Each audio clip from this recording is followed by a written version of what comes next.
Diolch i chi am ddod, da ni wedi dod i ddiwedd y diwrnod rwan. So, da chi wedi ffeindio rhywbeth o ddiddorol neu wedi dysgu rhywbeth heddiw?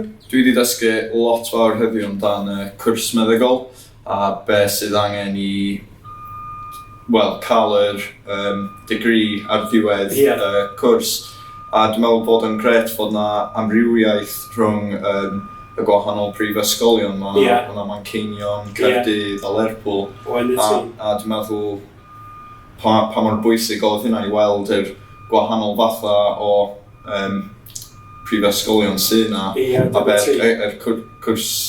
Cwrs gwahanol cwrsiau, A be amdana ti? Nes i rili mwynhau y darn lle oedden ni'n ymarfer cwestiynau dan fatha moesol. Oherwydd dwi'n meddwl, dwi rioed i wneud hynna yn un lle arall.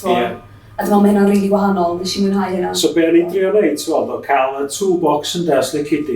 Ia, a maen nhw mor bwysig i'r MMIs, maen nhw dyna'r rhan mwyaf o gwestiynau. Yndi. A so be, chod, un o'r pethau ddyn eisiau allan o'r diwrnod oedd byddech chi'n gallu gwybod be oedd y sgiliau trosglwyddiadwy, ynddo? Da chi'n hapus bod chi'n gwybod be di hynny? Ie, a dwi'n meddwl fy'n fesul un efo'r tutors a fy'n trwyddo nhw a be sydd sut mae'n applio fewn i meddygaeth. Yn bwysig iawn i ni gweld sut fydd yr sgiliau yna yn transferio fewn i meddygaeth. Oedd yn dda yn neud hynna mewn, nathon ni neud mewn grwpiau bach, a nath y tîm toriad nathon nhw siarad efo ni'n unigol efo sut fysa profiadau ni yn gallu mynd efo. A ti'n gwybod beth sy'n bwysig bod chi ddim yn meddwl, jyst bod chi ddim wedi cael profiad yda mewn sbyty neu mewn cartref gofal neu rhywbeth, mae gennych chi dal yr un math o gyfle gan mewn i meddygaeth. A beth sy'n bwysig ydy bod chi'n gallu sôn am y sgiliau da chi feddwl sy'n bwysig i job fel doctor, a bod gynnach chi rei o'r sgiliau neu tu ôl,